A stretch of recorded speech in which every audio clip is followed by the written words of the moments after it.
এক নম্বর হচ্ছে day care বেশ কয়েকটা আছে।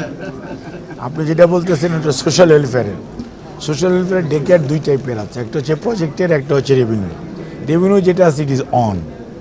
আর প্রজেক্টের যেটা আছে সেটার মধ্যে যেহেতু আমরা এমন একটা সময়ে দায়িত্বপ্রাপ্ত হয়েছি বা দায়িত্ব আমাদেরকে দেওয়া হয়েছে, সুযোগ পেয়েছি, সেটা হচ্ছে একটা ভাঙা অর্থনৈতিক বৎসর এবং জানুয়ারির পর থেকে এটা দেখা যাচ্ছে যে ফাইন্যান্সিয়াল সাপোর্টটা অফ হয়ে গেছে। সেটা আমি যখন গত পরশুদিন এটা দেখা হলো, দেখার সাথে সাথেই ওইটা প্রবলেমটা রিজলভ করা হয়েছে, অ্যান্ড ইট উইল কন্টিনিউ ইনশাআল্লাহ। আর আরেকটা ডে কেয়ার আছে, এটা হলো শিশু একাডেমির অধীন চলে। এটা আবার community based day care. Community based day care means হচ্ছে যেমন মনে করেন নরসিংদী একটা জেলা, ওখানে আপনার কোনো একটা পরিবারকে চুজ করা হয়েছে বা একজন মহিলাকে তাকে ট্রেন আপ করা হচ্ছে যে how to take care of the kids means হচ্ছে বয়স্ক, মানে একদিন বাচ্চা বয়স থেকে আপ টু 10 ইয়ার পর্যন্ত। এটা একটা টাইম, এটার মধ্যে কোন বাচ্চার কেমন লাগবে এই ট্রেনিংটা তাকে দেওয়ার পর ওখানে হয়তো 20টা বা 25টা করে বাচ্চা ওখানে রাখার জন্য, এটা সুপারভাইজ করার জন্য আমরা ব্র্যাক সহ আরও কয়েকটা এনজিও আছে, তাদেরকে দায়িত্ব দেওয়া আছে। But this is a government programme এবং এটা আপনার গভর্নমেন্ট প্রোগ্রামটা টেক কেয়ার করে যারা।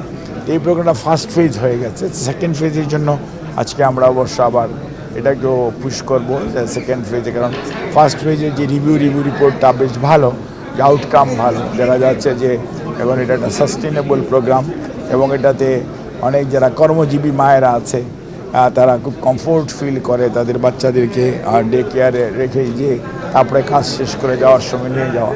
কাজে এইটা আমাদের খুব কনসার্ন। আর আমরা অ্যাকচুয়ালি ডে কেয়ার তো আমাদের যেমন প্রয়োজন আছে, এখন গ্র্যাজুয়ালি বাড়তেছে, পপুলেশন বাড়তেছে, ওয়ার্কিং উইমেনের সংখ্যা বাড়ছে, কাজে আমাদের এটা যেমন প্রয়োজন, অন দি আদার হ্যান্ড আমাদের কেয়ার গিভার যদি আমরা সত্যিকার অর্থে বোধ মানে আপনার মেল অ্যান্ড ফিমেল যদি আমরা তৈরি করতে পারি এবং তাদেরকে আমরা একটা national course and curriculum develop হয়ে গেছে আমাদের, সেটা দিয়ে আমরা কেয়ার গিভারটা যদি আমরা ট্রেনিংটাকে আমরা একটা মেসিভ ওয়েতে আমরা করব এবং তার সাথে আমরা ল্যাঙ্গুয়েজটা অ্যাড করতেছি, তার যাতে করে কেয়ার গিভার যে হোম অ্যান্ড অ্যাব্রড, যাতে কেয়ার গিভার যে একটা প্রফেশন, এদেরকে যদি আমরা একটা নলেজ দেওয়ার পরে তাদেরকে এমপ্লয়মেন্টের জন্য দেশে বিদেশে একটা এই জন্য আমরা থার্ড ল্যাঙ্গুয়েজের মধ্যে আমাদের বাংলা ইংলিশের বাইরে আমরা যেমন জাপানিজ বা Mandarin as well as the Arabic and কোনো ক্ষেত্রে স্প্যানিশ, হ্যাঁ, সে বা ফ্রেঞ্চ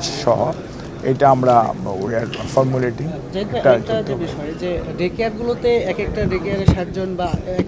নো 60 জন কোথাও নাই, দিস ইজ রং, আপনার স্টেটমেন্ট ইজ রং।